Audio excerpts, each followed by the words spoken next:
Sahabat seni, kembali lagi dengan saya Iskandar Jayakusuma di channel Gria Ukir, tempat belajarnya seni ukiran kayu. Sahabat seni, di video kali ini saya akan menunjukkan beberapa kesalahan-kesalahan seorang seniman ukir yang masih pemula. Jadi ini sering dilakukan banyak teman-teman yang melakukan kesalahan di awal-awal ya.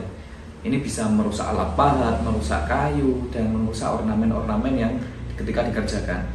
Tonton terus video ini, jangan sampai di skip-skip. Tonton terus mulai awal sampai akhir biar kalian paham dan mengerti step by stepnya. Nah, buat teman-teman yang benar-benar serius untuk belajar seni ukiran kayu, jangan ragu lagi untuk subscribe channel Gria Ukir ini dan nyalakan tombol notifikasinya, karena di channel Gria Ukir ini akan ada banyak sekali ilmu-ilmu tentang seni ukiran kayu, mulai dari mendesain atau menggambar, memahat, finishing, dan masih banyak lagi. Oke, kita nggak usah lama-lama lagi, kita langsung saja pada videonya.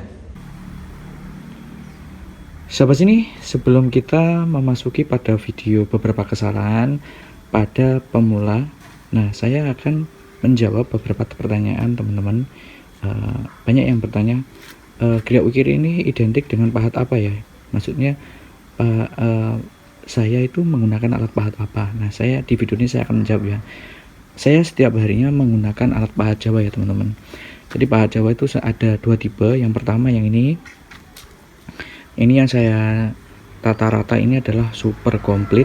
Mulai dari sini, ini pahat coretnya, pahat penguku, pahat kol cebek, kol biasa, dan ini penilat. Terus ini penilat bengkoknya, ini semuanya ada 60 bilah. Terus yang pahat tipe yang keduanya ini ada 49 bilah. Ini sudah sangat lengkap, ini sudah sangat cukup sekali untuk mengerjakan ukiran. Jadi tidak harus yang 60 bilah, yang 49 bilah ini juga sudah cukup sekali teman-teman. Namun jika kalian ingin lebih lengkap lagi, kalian bisa langsung memesan di 60 bilah. Mulai dari sini ya, ini ada 6, ini ada 20 pahat penguku, ini ada 6 kol cebek. Kol cebek ini besar banget, besarnya segini ya.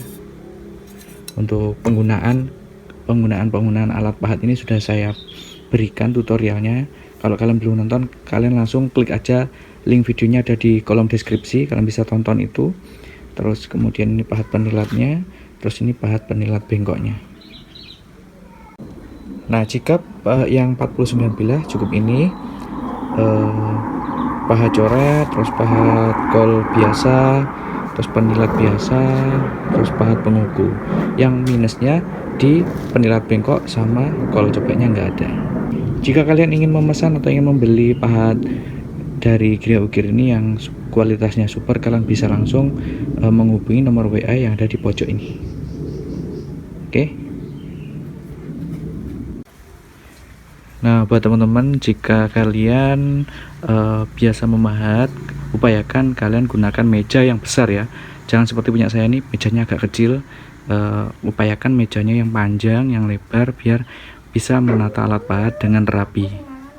Oke, sekarang kita memasuki pada video beberapa kesalahan bagi pengukir pemula.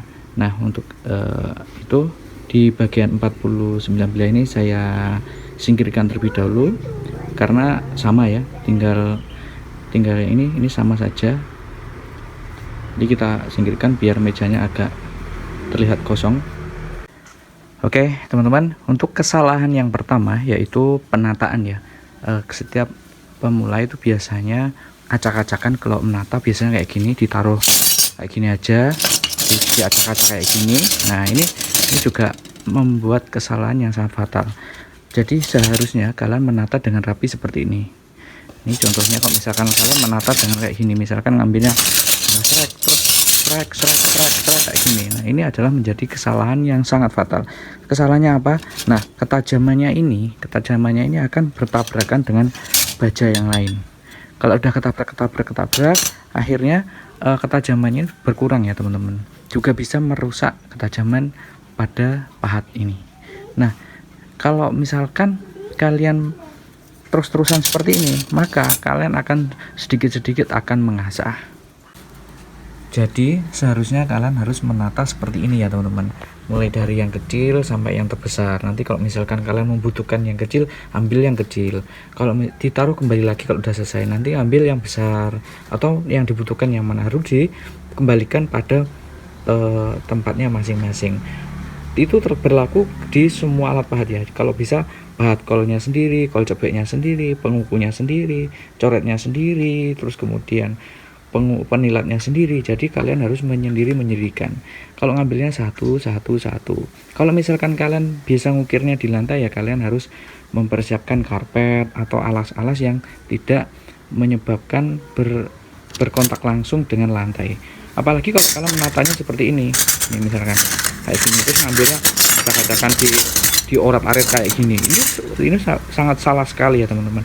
Ini banyak sekali yang saya temukan di teman-teman yang baru belajar, itu tidak menata serapi mungkin. Jadi kalian harus menata seperti ini. Jadi ngambil satu-satu, nanti kembalikan lagi, ambil satu kembalikan lagi. Oke.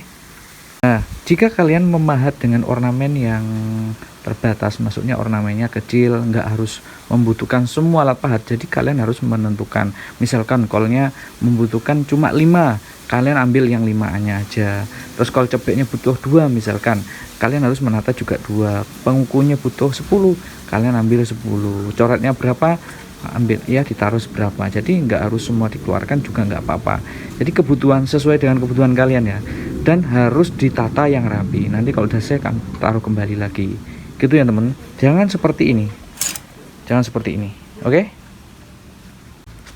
Oh ya, lupa, selanjutnya ini pahat ini jangan sampai jatuh ke tanah atau ke lantai ya. Kalau jatuh ke lantai, pas ketajamannya ini juga bisa merusak ya teman-teman, merusak ketajaman.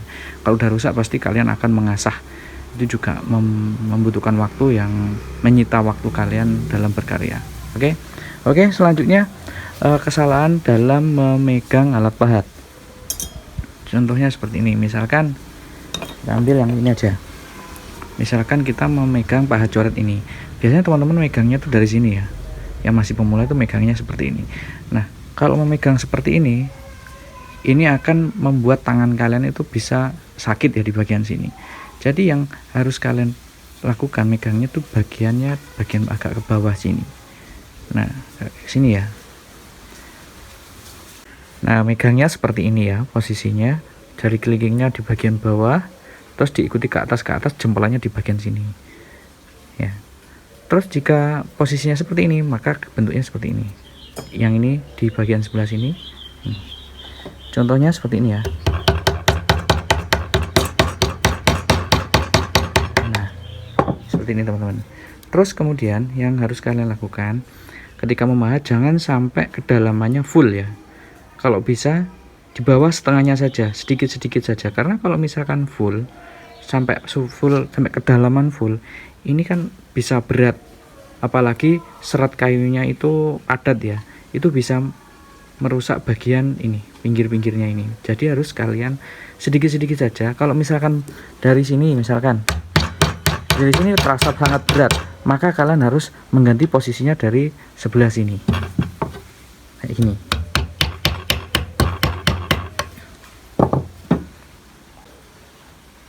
Dan ini berlaku pada semua alat pahat coret ini ya. Kalau misalkan ukurannya segini ya, nanti agak ke dalam sedikit ya. Gini, setengahnya saja, jangan sampai full. Kalau full nanti bisa merusak ya, karena serat kayu itu berbeda-beda ya, ada yang kuat, ada yang tidak.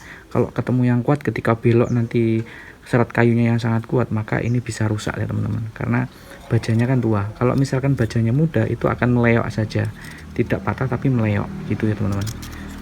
Berlaku juga sama yang besar juga. Jadi jangan terlalu dualem banget, jangan terlalu emosi, pelan-pelan dengan perasaan yang hati-hati. Oke, selanjutnya ini saya contohkan untuk kol ya. Ini saya tunjukkan kol sama aja, kol cebek sama kol ceper atau kol biasa seperti ini. Ini perbedaannya ya. Kalau kol biasa itu lengkungannya agak lengkungan tajam, kalau ini agak mendasar. Nah, ini kesalahannya bagi teman-teman itu seperti ini ya. Ketika memahat seperti ini, misalkan kayak gini. Nah, ini dibekoknya ke sini, ke arah ke sini. Itu sangat salah sekali ya teman-teman. Jadi membekoknya harus ke samping. Kayak gini, ke samping. Jadi jangan sampai ke arah ke sini. Ini juga berpotensi merusak alat pahat di bagian ini. Karena kalau misalkan ini sangat kuat ya, seratnya sangat kuat, terus kedalaman yang sangat dalam, ketika ditarik ke sini langsung patah. Karena bajanya tua gitu ya teman-teman. Kalau bajanya muda itu akan meleyok aja. Jadi harusnya ke sini, ke samping. Kalian harus teliti ya, harus ke samping. Ini berlaku pada semua alat pahat, mulai dari penguku, penilat, terus kol cebek juga, semuanya itu berpotensi patah kalau kalian menggunakannya seperti ini. Paham ya teman-teman? Nah, kesalahan kita ketika menggunakan pahat kol ataupun penguku, ketika kalian memahat misalkan bagian seperti ini ya, ketika dicekungkan. Nah, ini kalian diongkek ke sini. Nah, diongkek ke sini ya. Misalkan ini ndak bolong nih, misalkan ini bukan bolong lah ya, misalkan seperti ini, langsung diongkek ke sini. Itu juga berbahaya, atau apalagi kalau kalian memahatnya sangat dalam. Jadi harus kalian diiringkan seperti ini, diiringkan ya, terus kemudian dipahat lagi, jedes sampai ini cuil, Jadi jangan langsung diongkek kayak gini, dipahat sedikit, terus diiringkan sampai ini sampai cuil, sampai ke menjorok ke dalam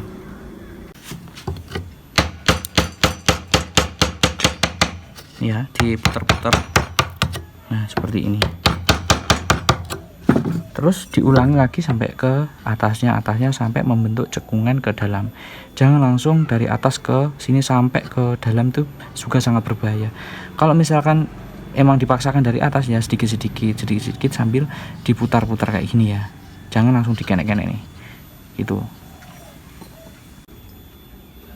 Begitu pula dengan penguku ya. Kalau pengukunya kalian ketika kalian memahat seperti ini, cekungan seperti ini, kalian juga harus diputar-putar kayak gini. Putarnya ini kan agak melebar, jadi bentuknya ya agak melebar kayak gini, digeser-geser sedikit. Jangan langsung digini-ginian ya, sedikit sampai membentuk gitu teman-teman. Nah, khusus di penguku. Nah, di penguku yang kalau dibeli di saya itu sudah saya modifkan pada ukuran ini yang besar, terus yang sampai ke ukuran ke 2 cm. Ini ada jumlahnya 1 2 3 4. Ini ada ini saya modifkan. Bagian yang ini sampai ke sini tidak saya modif karena itu sangat penting sekali pada bagian-bagian ornamen tertentu. Contohnya kalau yang kecil-kecil ini yang original itu contohnya bisa membuat batik-batikan pada ornamen wayang yang saya buat ini. Contohnya seperti ini. Nah, untuk bagian yang besar-besar ini, yang besarnya bagian ini itu membuat cembungan-cembungan agar tidak mencakar-cakar.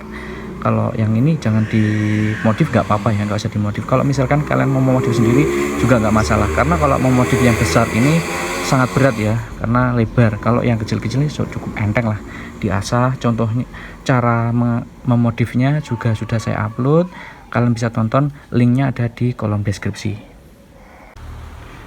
Nah teman-teman, itulah dari kesalahan-kesalahan pemula yang masih belajar ngukir ya.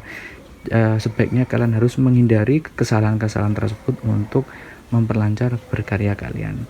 Utamakan jaga kerapian, ditata dengan rapi, upayakan mejanya yang lebar, yang besar, atau misalkan yang di bawah ya pakai karpet yang rapi lah ya, biar nggak bertabrakan, yang sesuai dengan arahan saya di awal tadi.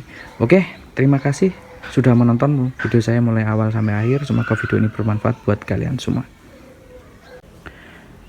Sekali lagi, jika kalian ingin memiliki atau ingin pesan atau beli alat pahat, kalian bisa langsung menghubungi nomor yang ada di bawah ini. Oke, kalian bisa langsung curhat, konsultasi, tanya-tanya juga boleh. Kalau ingin langsung berminat, langsung pesan saja. Oke. Buat teman-teman yang benar-benar serius belajar seni ukiran kayu, jangan ragu lagi untuk subscribe channel Gria Ukir ini dan nyalakan tombol notifikasinya, karena di channel Gria Ukir ini akan ada banyak sekali ilmu-ilmu tentang seni ukiran kayu, mulai dari mendesain atau menggambar, memahat, finishing, dan masih banyak lagi. Karena di channel Gria Ukir ini saya kupas tuntas tentang seni ukiran kayu. Oke, ketemu lagi di video selanjutnya. Oke, sampai sini itulah video tutorial kita hari ini. Semoga video ini bisa bermanfaat buat kalian semua. Semoga video ini bisa menjadi motivasi kalian untuk lebih semangat lagi belajar seni ukiran kayu. Ketemu lagi di video-video selanjutnya. Salam dari saya, salam jiwa seni.